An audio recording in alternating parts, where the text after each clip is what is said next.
Hello and welcome to the Arcadian Dispatch, where we explore our need for better stories and discover how to tell them.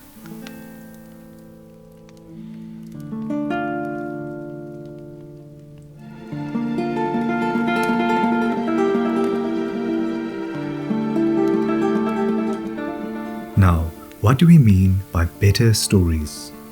On its release, critics praised The Double Life of Véronique as mesmerizing, hypnotic, and enchanting in the same breath as they would refer to its story as vague or nonsensical.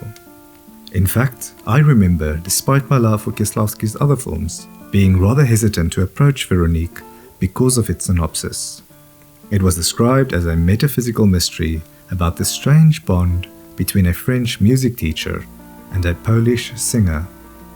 But when I finally watched the film, it made a greater impact on me than any other, and it is still the film I return to most often. This video will explore how Krzysztof Kieślowski made a film in which so little seems to happen, but which affects us so much.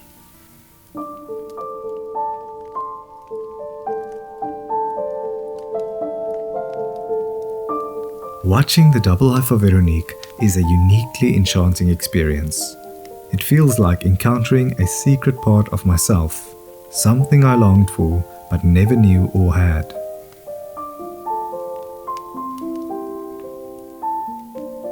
The word enchantment comes to us from the Latin for being in song.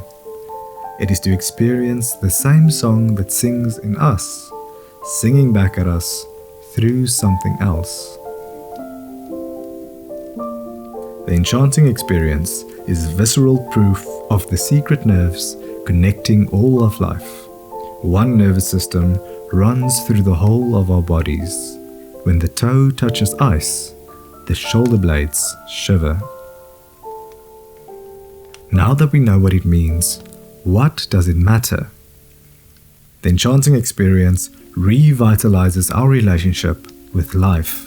It blows the dulling dusts from our nerves and resensitizes us to the sublime wonder of the world.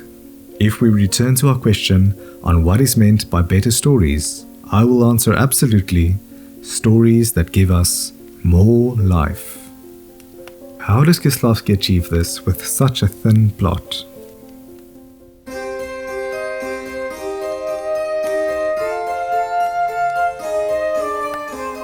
I would argue that the story of Véronique is neither thin nor vague, but transparent. It allows us to see through its surface into something of ourselves. Bardzo często jest tak, że Krzysztof jest tym człowiekiem, który ma taką podstawową ideę, która właściwie się nie nadaje do sfilmowania pozornie. Ja się przed tym oczywiście bronię, żeby to zrobić. Dotyczy rzeczy, których właściwie nie można nazwać, a jak je się nazwie, to się wydają banalne i głupie. Dotyczy on wrażliwości, dotyczy przeczuć, dotyczy takiej delikatnej sfery w życiu człowieka, którą jest strasznie trudno nazwać wprost.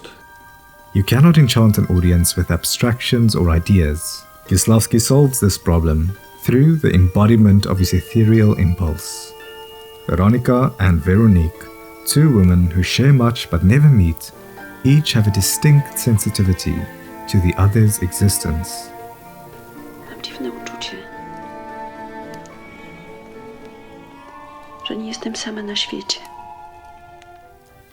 When Veronica dies while singing in a concert, Véronique experiences an inexplicable sense of loss. Il y a pas longtemps, j'ai eu une drôle d'impression. J'ai senti que je me retrouvais seule. D'un coup. Veronica's death shivers through the nerves of Véronique like a mysterious premonition, and she instinctively stops singing. Just as Kieślowski's metaphor threatens to become too ethereal, he transforms it into something even more concrete. He introduces Véronique to Alexander, a mysterious puppeteer who communicates with her through a series of cryptic clues. Il n'y a pas d'expéditeur. Kieślowski emphasized the importance of his physical world as a counterbalance to his film's fragile heart. We see this not only in Alexander's clues, but in the craftsmanship of Véronique's father, and in the reality of the love lines in the subplots. Perhaps the biggest reason we feel that little happens in Véronique is due to its lack of classically dramatic scenes. Where most dramatic fiction develops between people, much of Véronique's story is spent on her own. Qui est là? Yet, the film never feels static nor slow, and there is not a single scene in which Véronique remains unaffected. C'est vrai que quand on nous demande qu'est-ce que tu as fait aujourd'hui, on ne dit pas j'ai regardé le reflet du soleil dans une vitre ou bien les gouttelettes qui tombent sur une vitre. On parle des choses qu'on a faites. Alors que finalement, le quotidien est aussi peuplé d'intuitions, de pressentiments. Et la solitude, parfois, de moments intenses de plein. What this achieves is to reflect Véronique's inner life onto the filmable exterior of the world around her. Every moment and everything comes alive with a light of significance. It is a technique which Kieślowski would continue to use with great effect in his following films. Właściwie co nas obchodzi jakaś idiotyczna kostka cukru, która się nasącza jakąś kretyńską kapą? Nic nas to nie obchodzi. Jeżeli nie będziemy przez chwilkę w świecie bohaterki, która po to zanurza kostkę i jej się przygląda, żeby odrzucić ofertę, którą przed chwilą otrzymała od człowieka, który ją kocha, który był zresztą przez chwilę jej kochankiem. Ona chce tę ofertę odrzucić, ona chce zapomnieć o tym człowieku, ona chce też zapomnieć o muzyce, którą cały czas słyszymy, ponieważ ta muzyka przypomina jej coś, o czym ona absolutnie nie chce pamiętać. By placing us in his heroine's world, Kieślowski creates us as an ideal audience for his film. We see the world through Veronica's eyes, in which dust delights as much as rain. Having been sensitized to Veronica's fairy tale, nothing in Véronique's story strikes us as too strange.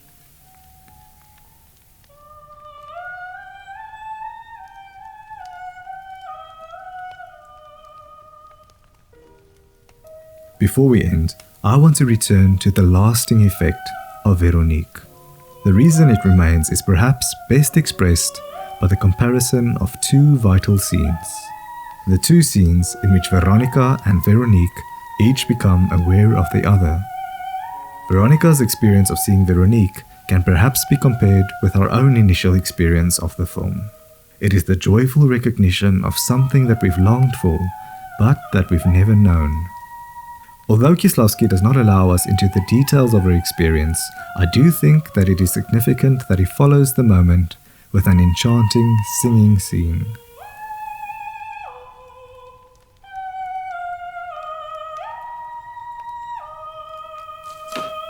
Véronique's experience is much more visceral.